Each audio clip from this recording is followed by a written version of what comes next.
নাহিদ ইসলাম সহ কোটা সংস্কার আন্দোলনের শিক্ষার্থীদের প্ল্যাটফর্ম বৈষম্য বিরোধী ছাত্র আন্দোলনের ৩ সমন্বয়ককে রাজধানীর গণস্বাস্থ্য নগর হাসপাতাল থেকে নিজেদের হেফাজতে নিয়েছে ঢাকা মহানগর গোয়েন্দা পুলিশ। অপর ২ সমন্বয়ক হলেন আসিফ মাহমুদ ও আবু বাকের মজুমদার। এরা তিনজনই ঢাকা বিশ্ববিদ্যালয়ের শিক্ষার্থী।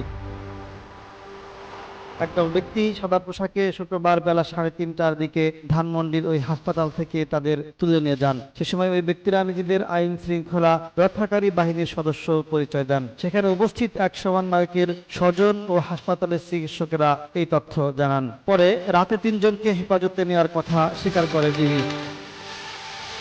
অতিরিক্ত উপকমিশনার জুনায়েদ আলম রাত 11:30টার দিকে প্রথম আলোকে বলেন, নিরাপত্তার স্বার্থে ৩ সমন্বয়ককে ডিবি হেফাজতে নিয়ে আসা হয়েছে। সহিংসতার বিষয়ে তাদের কাছে কোনো তথ্য আছে কিনা তা জানতে চাওয়া হবে।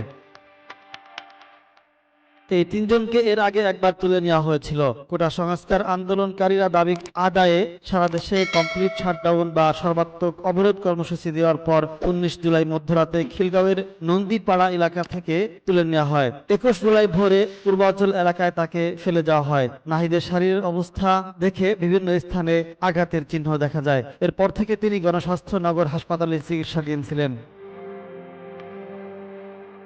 অপর ২ সমন্বয়ক আসিফ ও বারেকেরও ১৯ জুলাই তুলে নেওয়া হয়েছিল। ৫ দিন পর ২৪ জুলাই আসিফকে হাতিরঝিল ও বারেককে ধানমন্ডি এলাকায় ফেলে যাওয়া হয়। এরপর থেকে আসিফ ও গণস্বাস্থ্য নগর হাসপাতালে চিকিৎসাধীন ছিলেন। হাসপাতালে তার সঙ্গে থাকছিলেন বারেক। শুক্রবার ৩ জনকে তুলে নেওয়ার খবর জানাজানি হলে গণমাধ্যম কর্মীরা বিকেল ৫:৩০টার দিকে গণস্বাস্থ্য নগর হাসপাতালে যান। নাহিদ হাসপাতালের ৭০৩ নম্বর কক্ষে এবং আসিফ ৩১১ নম্বর কক্ষে ভর্তি ছিলেন। নাহিদের সঙ্গে তার স্ত্রী আর আসিফের সঙ্গে বাকের ছিলেন।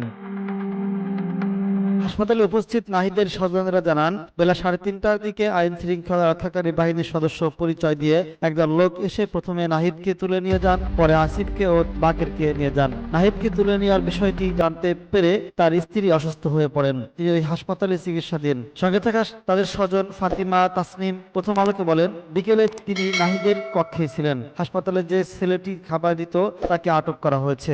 এমন খবর শুনে তিনি নাহিদের কক্ষ থেকে আসিফের কক্ষে যান। তখন ৪ জন ব্যক্তি আসিফ ও বারেককে ধমক দিচ্ছিলেন।